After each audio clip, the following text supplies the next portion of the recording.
Para retomar, recibimos ahora al ingeniero Daniel Soto, magíster en Gestión de la Ciencia y Sistemas de Información. Él nos presentará el cómo generar valor a partir de la información organizacional, inteligencia de negocios y Big Data. Gracias, doctor. Buenos días. Primero, muchas gracias por permitirme este espacio. Yo soy Daniel Soto, yo trabajo con Directio, que es una empresa consultora especializada en generación de valor a partir de la información. Mi background es más de realmente toda la parte de modelos predictivos y entonces voy a intentar de meter un montón de lo que más me apasiona en esta presentación. Y hoy vamos a hablar de temas que me parecen muy importantes. Otro detallito que tengo que decir, soy de Bélgica, así que a veces me pongo creativo con el español. Espero que me disculparan, pero ustedes médicos siempre me hablan en idiomas que no entiendo de todas formas, así equilibramos. El Big Data claramente es una problemática muy de actualidad. Cuando veo lo que están haciendo en Kaiser, claramente están enfrentando una problemática enorme en términos de manejo de la información. Es también una palabra muy buzz. Todo el mundo está hablando de Big Data, todo el mundo piensa tener problemas de Big Data, pero la realidad es que la mayoría de las organizaciones más bien tienen un montón de información, pero realmente no están en una problemática de tecnología, solo una problemática de procesos para poder lograr analizar esa información. Y en el sector salud sí hay una problemática enorme. Tenemos un montón de bases de datos que son desconectadas, que son de muy alto volumen de información. Tenemos que idealmente tener acceso a datos de laboratorios, datos de la red de farmacias, si queremos ser capaz de controlar que un paciente está comprando las medicinas que tiene que comprar, sin tener acceso a esas bases de datos es absolutamente imposible hacer el seguimiento. Están las bases de datos de las IPS, con toda la historia clínica, que en los mejores de los casos ya está en formato digital, ya está agregada, ya está estructurada. En muchos casos, desafortunadamente, está en archivos texto, en PDF, y hay que encontrar soluciones para integrar esa información en bases de datos y poder usarla. Tenemos bases de datos con todas las EPS, y solo si imaginamos el volumen de facturas que se tienen que procesar mensualmente allá, es un problema realmente de datos importante. Después pongámosle todos los datos adicionales que podríamos conectar. Vimos hace unos minutos un montón de ejemplos absolutamente geniales. Toda esa información que está en dispositivos medicales pueden guardarse en base de datos, pueden agregarse, pueden conectarse, pueden pegarse a toda la información que tenemos de los pacientes. Eso sí nos da un volumen de información que sería absurdo y hoy en día sería imposible manejar todo eso al nivel de Colombia. Pero las bases de datos que hoy manejamos ya contienen un montón de valor. Y el gran problema es cómo usamos esta información para generar este valor para las organizaciones. Para que entiendan un poco mejor cuál es esa problemática de Big Data, tomamos una base bastante normal, 35 terabytes, no se ve tanto comparado a los 10 petabytes que nos mostró Kaiser, pero 35 terabytes con un disco duro bueno, se demoraría 19 horas solo para leerlo. Es poco, es 0.15% de la base de datos de Google, pero ya es un volumen de información que realmente se podría encontrar aquí en Colombia si si agregamos todas las bases de datos de IPS y EPS, lograríamos probablemente este volumen de información, sino más. Pero hoy en día, creo que hay 3 innovaciones que nos permiten procesar este nivel de información sin tener que entrar en una problemática de inversiones de millones de dólares en infraestructura que sí a veces es necesaria, pero no en todos los casos. Primero, la democratización de los discos de estado sólido, que son increíblemente rápidos, se vuelven de muy bajo costo y hoy en día es posible construir servidores potentes a bajo costo. La democratización también de tecnologías en memoria está cambiando la forma de acceder a la información. Entonces, antes teníamos que pensar todo en términos de infraestructura pesada, data warehouse, selección de de un datamar para finalmente terminar en un cubo que me da información agregada de lo que está pasando, pero si tengo un promedio de las patologías en Bogotá, podría tal vez tener un promedio por hospital, pero bajar al cliente en este sentido era imposible. Hoy en día, la mayoría de las tecnologías de los vendedores incluyen tecnología en memoria que permite justamente acceder a este nivel de detalles de la transacción. Podemos empezar a bajar a partir de una tabla regional hasta un cliente y mirar cuáles son las desviaciones únicas y entender mucho mejor lo que está pasando y dejar de mirar esos promedios que realmente no significan absolutamente nada. Porque en un promedio regional, si se dispara en el costo de 10 pacientes, si se dispara mucho, el costo promedio se va a ver como siendo muy distinto, pero no me dice absolutamente nada sobre la forma global de manejar el tema de salud en esta región. Y la tercera innovación que está cambiando mucho es toda la parte de tecnologías distribuida. Ahí tenemos a Hadoop, tenemos a QFS, hay un montón de tecnologías que permiten hacerlo. Y en muchos casos es la única forma realmente de agilizar esta información, porque si son 19 horas para leer 35 terabytes, imaginamos 3.000 veces este volumen de información que solo es Kaiser. Imaginamos el volumen de información de salud al nivel de Latinoamérica, es imposible hasta leer el archivo. Pero combinando esas tecnologías y hasta sin distribución, solo estados sólidos bien organizados, podríamos leer esa base de datos enorme en más o menos 12 minutos. Y cuando se pone en memoria, ya se organiza, ya tenemos otras formas de acceder a la información y para tener acceso a un paciente en particular es cuestión de una fracción de segundos o peor de los casos, unos segundos. Y ya podemos empezar a cambiar completamente la forma de analizar. Ahí todo el tema de analytics va a jugar un papel muy importante y lo que realmente me interesa es qué pasa después de capturar los datos.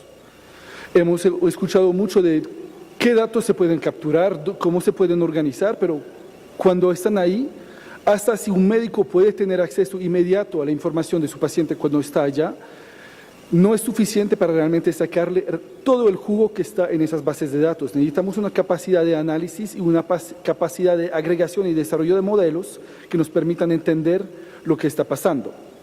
Y en metodología de Analytics hablamos de 3 temas, que una parte descriptiva, una parte predictiva y una parte prescriptiva. Y básicamente son términos que nos permiten contestar a 4 preguntas. ¿Qué pasó? ¿Qué está pasando hoy? ¿Qué podría pasar? Y finalmente, ¿qué debería hacer? Y ahí entramos en toda la parte de generación de modelos predictivos que nos pueden ayudar. Y en eso requiere también un cambio de chip, porque creo que en el sector medical, tanto como en mi sector que más pegado a negocio y marketing, tenemos en común que hemos estudiado mucho y confiamos mucho en nuestro instinto y cuando reconocemos patrones haciendo un diagnóstico sacamos conclusiones y nos vamos por allá. Pero enfocándonos en un caso particular perdemos la visión global de todo lo que está pasando. Y ahí los modelos pueden realmente ayudarnos porque nos dan una estimación usando toda la información de todos los pacientes, probablemente tenemos esas patologías. Y a veces, metiéndole el foco demasiado en el detalle, nos equivocamos. Y esos modelos nos permiten mirar las cosas de una forma más objetiva, en lugar de demasiada subjetividad. Toda la parte de BI tradicionalmente habla de la parte descriptiva, intentando entender qué pasó en el pasado, intentar de mirar en todo mi histórico transaccional cómo va mi organización, cómo va mi histórico de paciente. Cuando tenemos un sistema optimizado ya podemos ver al día qué está pasando, pero lo que realmente nos interesaría sería saber qué podría pasar mañana. ¿Cuáles son los riesgos asociados con Daniel Soto, que va, en el mejor de los casos, 2 veces al año a ver un médico cuando realmente se siente mal, porque si no se despreocupa, y creo que soy un caso desafortunadamente muy generalizado, la gente no se preocupa por su salud antes de que sea demasiado tarde, y hasta cuando se preocupa se va a demorar 1, 2, 3 meses antes de hacer los test que tiene que hacer. Esa es la realidad.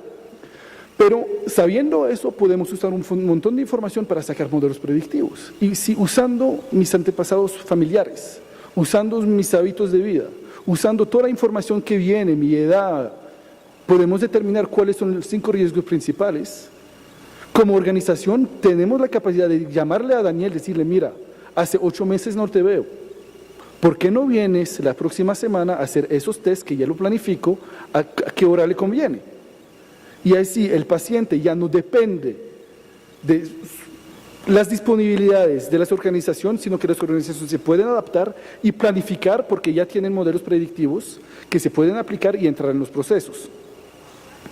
Y aplicando esas metodologías solo de descriptivas, ya se puede hacer mucho, lo predictivo hace mucho más, pero lo prescriptivo, cuando tenemos un sistema automatizado, integrado en los procesos, es donde generamos, creo, lo máximo de valor para todo el sector. Antes de ir allá, solo en acceder a la información ha sido demostrado que tiene impacto en 3 de las variables principales. Permiten bajar los costos, mejorar la calidad de servicio y mejorar la eficacia de tratamiento. Otra vez, en el caso de Kaiser, vimos que esos 3 claramente fueron impactados por la implementación de tecnología. No sé cuántas investigaciones se han hecho al día de hoy. El último artículo completo que vi haciendo una literature review de las implementaciones fue 2006-2007. Encontraron 270 artículos demostrando que solo implementar una solución tecnológica ya iba a tener un impacto. Hasta sin importar realmente qué tipo de implementación es. Mejorando los procesos, impactamos a las 3 variables. Y eso creo que es fundamental. Pero hemos mucho hablado de valor, y de hecho el valor es un tema que a mí siempre me ha interesado. Hace casi 15 años que trabajo en el tema, no específicamente en salud, pero aplicado en términos de negocio, pero me di cuenta que hay un montón de similitudes y es casi lo mismo, solo cambiándole un poco de vocabulario. En mercadeo consideramos que la generación de valor solo se puede hacer de 3 formas: capturando más clientes que compren con más frecuencia y siendo más rentable con cada uno de ellos. En el término de salud también tenemos 3. Una organización va a generar valor si tiene más pacientes. Otra vez lo hemos visto que cuando tenemos una tasa de lealtad podemos hacer un mejor seguimiento que va a bajar el costo promedio por paciente porque se van a enfermar menos. Cuando reducimos la frecuencia de enfermedad, obviamente generamos un montón de valor no solo para nosotros, pero para el paciente. Y finalmente necesitamos una eficiencia operacional porque es una condición de sobrevivencia de todas las organizaciones. Porque que lo queramos o no, hasta si es obvio que el lucro no es el objetivo, es algo que tenemos que mantener en la mente porque sin rentabilidad es imposible tener sostenibilidad. Y hay un concepto que me gusta mucho cuando hablo de valor, es el concepto del salami. La idea de un salami es que es algo que se comparte. Si invito a alguien a tomarse una cerveza conmigo, una belga obviamente porque soy como patriótico, y regalo un poco y hay un salami en la mesa y me lo como todo, a la próxima invitación nadie va a venir. Pero si alguien viene y no deja comer a nadie más, es la última vez que lo voy a invitar. Y la lógica es un poco la misma. El valor tiene que considerarse de forma total en toda la cadena. Entonces, este valor se corta de varias partes. Primero tenemos los costos fijos, costos de servir, eso es puramente costo, no cambia absolutamente nada en la forma de verlo. Viene todo el valor que se captura en el sector, que sean por las IPS, las EPS, los laboratorios, el gobierno, todos los actores van a tener un impacto. Y viene después el valor que está capturando el paciente. Y eso creo que es el más fundamental en cual tenemos que meter el foco. Y este valor, hay McDavid y Wilkinson desarrollaron una teoría muy interesante que se llama el Value Triad, y es que el valor tiene una componente de costo, de generación de ingreso y un valor emocional. Y este valor emocional es probablemente lo más importante y el que todo el mundo ignora. Otra vez voy a meterle un ejemplo de mercadeo, en ventas. Es que el proceso de venta no es un proceso racional y el proceso de contacto con la salud tampoco es un proceso racional. Es un proceso emocional, es un proceso humano. Cuando una persona no se siente cómoda teniendo un contacto con un prestador de salud, va a hacer todo lo posible inconscientemente para evitar ese contacto. Cuando hace lo posible para evitar el contacto, su salud se va a degenerar y vamos a entrar en un proceso de destrucción de valor por no meterle el foco donde tenemos que meterlo. Y eso tiene mucho que ver con los indicadores que usamos. Un proceso súper eficiente es que una persona no tuvo que esperar demasiado, el contacto con el médico se diagnosticó lo más rápido posible y el médico fue capaz de atender a un montón de pacientes, pues resulta que el paciente le atendieron por tan poco tiempo que tuvo la impresión que ni le miraron, no le hablaron, no lo llamaron por su nombre, fue una experiencia muy negativa y tuvo la impresión que porque lo miraron por tan poco tiempo es imposible que el diagnóstico sea correcto y no va a actuar. Entonces, intentando maximizar nuestros indicadores, vamos a destruir el proceso total de generación de valor. Y después viene otra parte que es un hueco perceptual, que entre el valor percibido por el paciente y el valor real hay una diferencia que a veces puede ser absolutamente enorme, sobre todo porque él no entiende los procesos y él no entiende el proceso de entrega de valor en el sector. Históricamente, todo el foco se ha metido en intentar de reducir los costos del sector, los costos para atender a un paciente. Todos los esfuerzos han sido de cómo controlamos mejor toda nuestra infraestructura. Y en este proceso la idea es que íbamos a generar más valor para el paciente, pero desafortunadamente todo se pega. Y reduciendo ese valor también reducimos finalmente el valor total de la cadena porque consideramos que terminaba con el valor capturado al nivel financiero. Y intentando hacer algo muy positivo entramos en una lógica de destrucción de valor. Cuando lo miramos al revés, poniéndole realmente el paciente al centro de todo, podemos entrar en un proceso de generación global de valor donde beneficia al paciente, beneficia a las organizaciones y beneficia a la sociedad en total. Y se parece mucho a, obviamente, las teorías de Porter, que fueron mencionadas mucho, porque obviamente Porter y Kaplan son los dos grandes pensadores en el sector salud, en el proceso de generación de valor, pero me parece importante complementarlo con el salami, porque Porter nunca habla de esa parte emocional, de esa parte perceptual y de esa parte de este hueco perceptual que existe. Y sin incluirlo no podemos realmente lograr los resultados que esperamos. Y otra vez, Kaiser me impactó mucho, porque escuchando esa conferencia yo podía ver todos los elementos impactados con un check, check, check, check, check. Hasta estudios de satisfacción para ver si realmente la gente está feliz.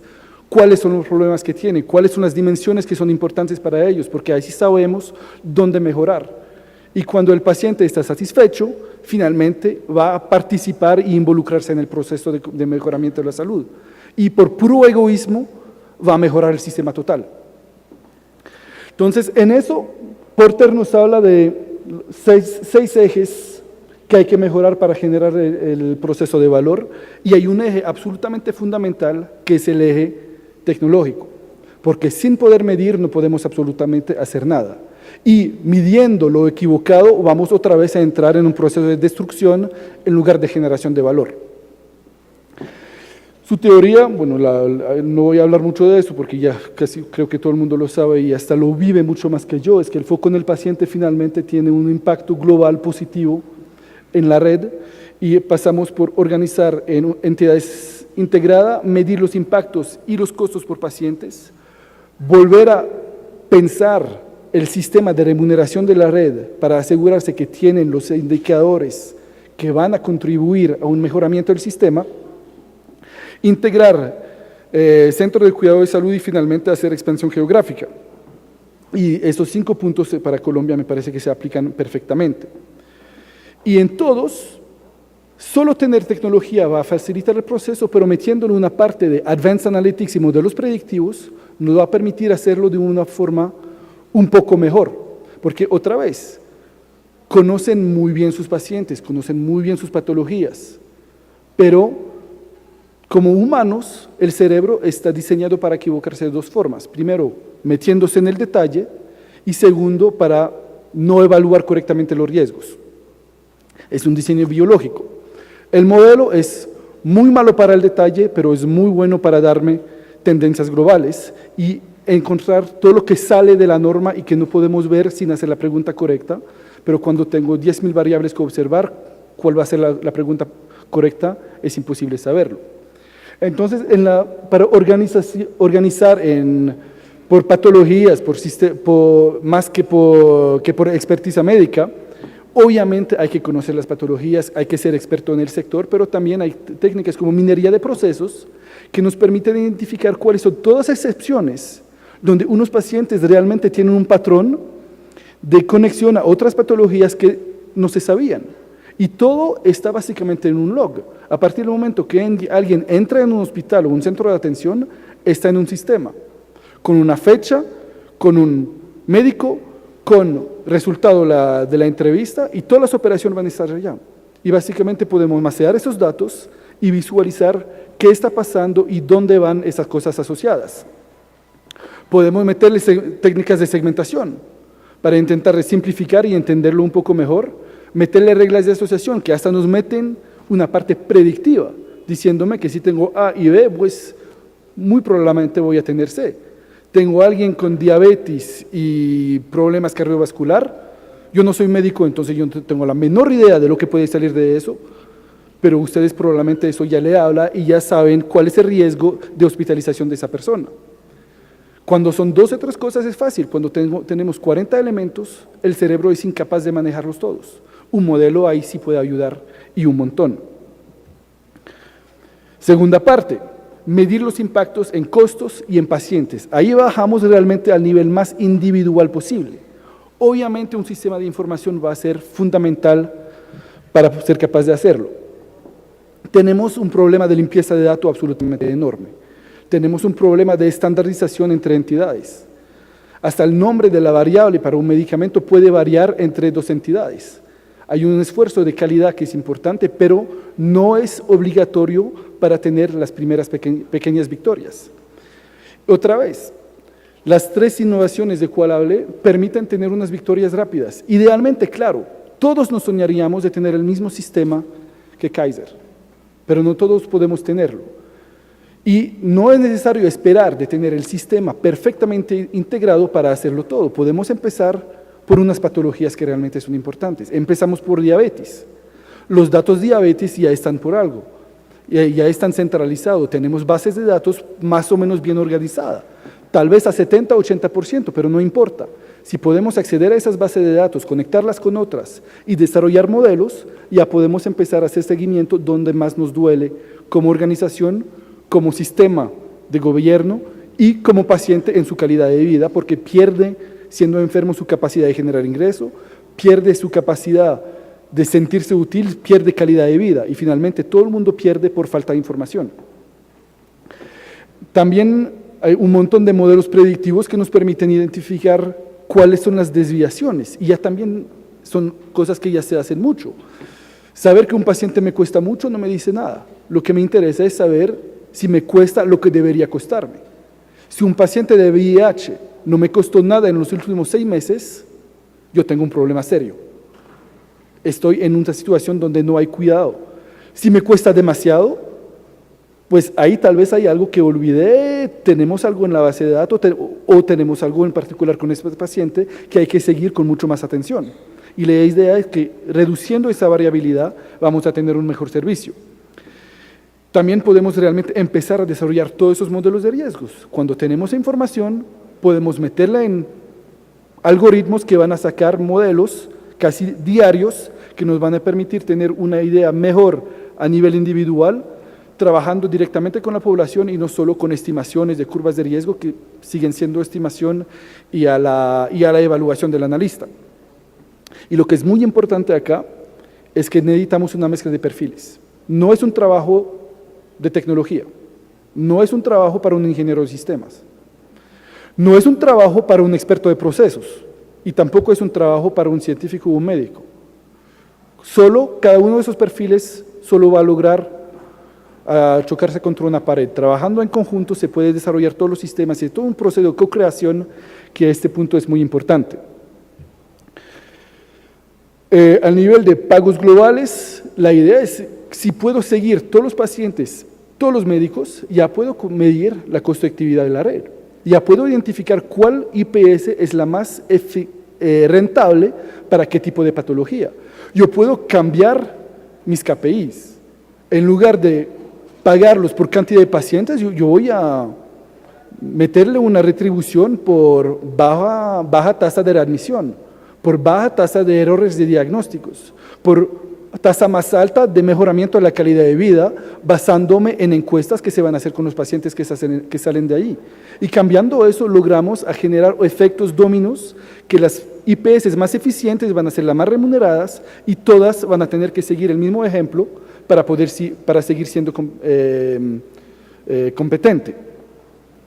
Y finalmente, entramos en la centralización por expertiza de que Kotler habla, pero ahí hay un cambio importante que está pasando de la capacidad de hacer intervención a distancia. Ya se hicieron varias, hasta operaciones, el cirujano está operando en otro país vía internet con ayuda robótica. Ya podemos lograr una descentralización y combinándolo con la primera conferencia de esta mañana, intercambio de información, redes sociales de conocimiento e inteligencia. La idea es que cuando los expertos pueden trabajar en conjunto, se vuelven mejores y mantenemos centros de atenciones primaria con la más larga superficie posible y optimizamos los expertos garantizando que tienen acceso a las zonas más remotas. Y ahí entramos todo en un proceso de cálculos de simulaciones también para ver cómo sería la forma óptima de hacerlo. Y a veces la forma óptima es realmente de meterle un sistema de transporte desde unas zonas muy remotas y pagar el transporte gratis a la persona, porque cuesta menos que mantener un hospital y podemos garantizar el servicio a la gente. Y todo eso básicamente son cosas que se hacen mezclándole información, modelos y optimización. En conclusión, el modelo de Porter, ya creo que no queda ninguna duda, que permite impactar y que la tecnología toca un papel absolutamente fundamental. Pero hay que mantener el concepto de que el valor para el paciente no es el mismo que para nosotros y hay que meterse en los zapatos del paciente para entenderlo. Y también darnos cuenta es que hay victorias pequeñas que son posibles y no significan sistemáticamente una inversión absolutamente enorme en tecnología. Mucho se puede hacer hasta desde esa computadora. Con sistemas eficientes de buena compresión y en memoria, puede macear una cantidad impresionante de datos sin tener que meterle $10 millones en un servidor. Cuando medimos el costo sobre la evolución de la salud, podemos controlar lo que está pasando y todo eso pasa por bases de datos organizados y por un seguimiento de información. Y de ahí podemos hacer un montón de aplicaciones y cada una puede ser una victoria pequeña o un proyecto pequeño.